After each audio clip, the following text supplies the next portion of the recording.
ನಗರದ ಹೃದಯ ಭಾಗಕ್ಕೆ ಹೊಂದಿಕೊಂಡಿರುವಂತಹ ನೇತಾಜಿ ಕ್ರೀಡಾಂಗಣದಲ್ಲಿ ಏನು ಕಾಮಗಾರಿ ನಡೆದಿದೆ ಅಂದರೆ ಇಲ್ಲಿ ಯಾವುದೇ ಒಂದು ಕಾರ್ಯಕ್ರಮ ನಡೆದರೆ ಜನಸಾಮಾನ್ಯರಲ್ಲಿ ಕುಳಿತುಕೊಳ್ಳುವಂತಹ ಆಸನಗಳಿಗೆ ಏನು ಇವತ್ತು ಕಾಮಗಾರಿ ನಡೆದಿದೆ.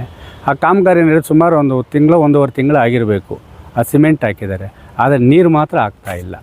ಗುತ್ತಿಗೆದಾರರ ನಿರ್ಲಕ್ಷ್ಯ ಮತ್ತು ಯುವ ಸಬಲೀಕರಣ ಇಲಾಖೆಯ ಒಂದು ಬೇಜವಾಬ್ದಾರಿ ಮತ್ತು ಇಲ್ಲಿನ ತಾಲೂಕು ಆಡಳಿತ ನಿರ್ಲಕ್ಷ್ಯ ಏನಂತೂ ಗೊತ್ತಾಗ್ತಾ ಇಲ್ಲ. ಅಂದರೆ ಜನಸಾಮಾನ್ಯರ ತೆರಿಗೆ ಅಂದರೆ ಅಷ್ಟು ಪೋಲ, ಅಷ್ಟು ಬೇಜವಾಬ್ದಾರಿನ ಎಲ್ಲ ಇದು ಬಿಸಿಲು ಇದು.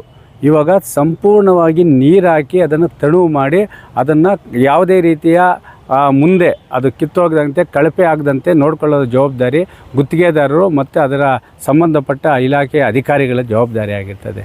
ಅಲ್ಲ, ನಾವು ನೋಡ್ತಾ ಇದ್ದೀವಿ ಇವಾಗ. ಯಾಕಂದರೆ ನಮ್ಮ ಮನಸ್ಸು ನೊಂದಾಗಿ ನಾವು ಇವತ್ತು ಇಲ್ಲಿ ವಿಡಿಯೋ ಮಾಡ್ತಾಯಿದ್ದೀವಿ. ಇಲ್ಲಿ ನೀರು ಟ್ಯಾಂಕರ್ ಇದೆ, ಅಲ್ಲಿ ಡ್ರಮ್ ಇದೆ. ಅದಂದರೆ ಶೋಗಾದರೂ ಮಡಗಿದ್ದಾರೆ ಅನ್ನೋ ಗುತ್ತಿಗೆದಾರರು.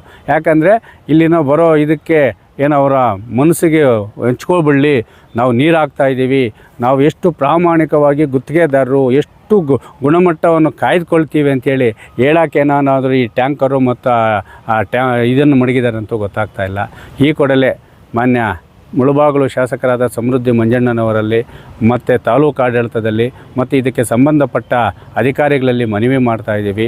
ಗುತ್ತಿಗೆದಾರರ ನಿರ್ಲಕ್ಷ್ಯದಿಂದ ಈ ಸಿಮೆಂಟಿಗೆ ನೀರಾಗದೆ ಆ ಒಂದು ಕಳಪೆ ಕಾಮಗಾರಿ ಮಾಡಿರೋರ ಬಿಲ್ಲನ್ನು ಕಡೆ ಹಿಡಿದು ಯಾವುದೇ ಕಾರಣಕ್ಕೂ ಈ ಒಂದು ಗುಣಮಟ್ಟ ಕಾಯ್ದುಕೊಳ್ಳದ ಗುತ್ತಿಗೆದಾರರ ಪರವಾನಗಿಯನ್ನು ರದ್ದು ಮಾಡಬೇಕು ಮತ್ತು ಪ್ರತಿದಿನ ನೀರು ಹಾಕುವ ಮುಖಾಂತರ ಈ ಒಂದು ಕಾಮಗಾರಿಯ ಗುಣಮಟ್ಟವನ್ನು ಕಾಪಾಡಿಕೊಳ್ಳಬೇಕಂತೇಳಿ ರೈತ ಸಂಘದಿಂದ ಮಾನ್ಯ ಶಾಸಕರು, ತಾಲೂಕು ಆಡಳಿತ ಮತ್ತು ಸಂಬಂಧಪಟ್ಟ ಅಧಿಕಾರಿಗಳನ್ನು ಮತ್ತು ಗುತ್ತಿಗೆದಾರರಿಗೂ ಮನವಿಯನ್ನು ಮಾಡ್ತಾಯಿದ್ವಿ.